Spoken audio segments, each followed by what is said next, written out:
তুমি একটু বুঝে নিও। তোমাদের ভালোবাসা ছাড়া আমার বাবার আর কিছু নাই। তোমরা সবাই একটু আশীর্বাদ করো যে আমার বাবা সুস্থ হয়ে যায়, আর এরকম শাক বা ফসল আমার জন্য করতে পারে। আমার জন্য না, সবার জন্য করতে পারে। একটা ফসল হলে একজনে খায় না, সবাই খেতে পারে। ঠিক আছে, এটুকুই বললাম শুধু। বেশি হলে এই হলো ব্যাপার। আমি আরো একটা জিনিস দেখাবো তোমাদের, দাঁড়াও। সেটা না দেখালেই নয়, এটা আমি দেখাও। সেটা হলো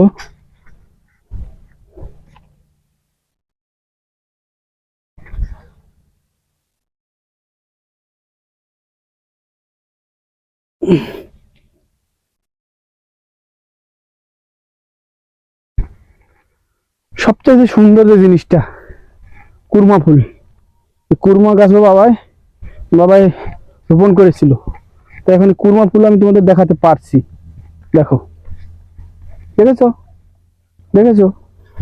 দেখো, কুরমা ফুল। ঠিক আছে, কুরমা ফুলে নিয়েছি আমার বাবার সব কৃতিত্ব। ঠিক আছে, আমার বাবার কৃতিত্ব এগুলো সব। ঠিক আছে, তাই বাবাকে সবাই ভালোবাসুন, বাবার প্রতি খেয়াল রাখুন।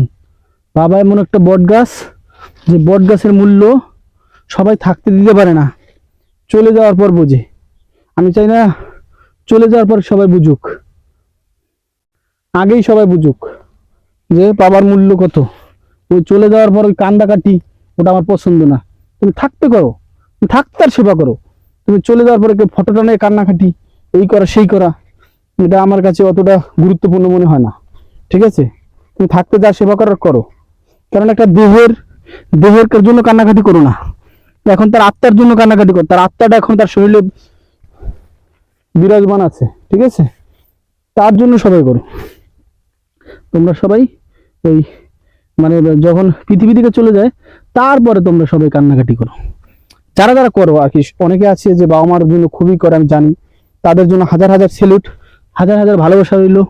তারা সর্বদা তার বাবা মার আশীর্বাদ পাক, এবং তার তার উন্নতি এবং তার সুখ সমৃদ্ধি বৃদ্ধি ভাগ, সেটাই আমি চাই।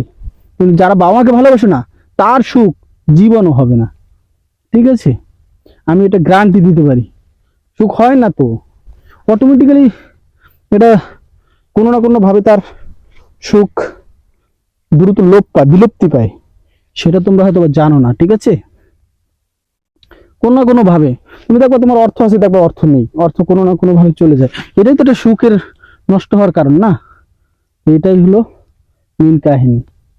অতএব বাবা মাকে ভালোবাসো, সময় থাকতে সাধন করো। সময় চলে যাওয়ার পরে ওই ভালোবাসা কোনো মূল্য পায় না, কোনো মূল্য দেয় না। ঠিক আছে,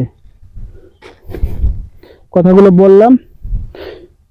যদি কারো কাছে যায়, যার বাবা মা আছে, অবশ্যই বাবা মাকে অনেক অনেক ভালোবাসবা, অনেক অনেক ভালোবাসবা। আমার বিশেষভাবে অনুরোধ রইল। কারণ বাবা মা এই পৃথিবী তোমাকে দেখিয়েছে। তোমরা ভগবানকে দেখো না, তাকে বিশ্বাস করো। ঈশ্বরকে দেখো, তাকে বিশ্বাস করো।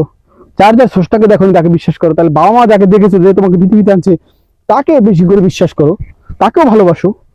হ্যাঁ, তাকে বেশি মানে মানে স্রষ্টার পরে তো বাবা মার স্থান না। তো বাবা মাকে দেখেছো, বাবা মাকে সেবা করো। বাবা মাকে সেবা করলে স্রষ্টা খুশি হবে, এটা আমি বিশ্বাস করি।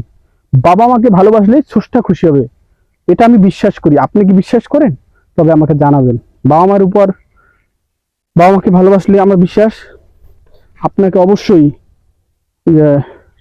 মানে যেটার জন্য আপনি কি করেন, যে স্বর্গ বা ব্যস্ত, সেটা আপনি পেয়ে যাবেন যদি বাবা মাকে আপনি ভালোবাসেন। এটা আমার দীর্ঘ বিশ্বাস, সুদীর্ঘ বিশ্বাস। ঠিক আছে, ভালো থাকবেন। টাটা, দেখা হবে নেক্সট কোনো দিনে। Bye bye. হরে কৃষ্ণ।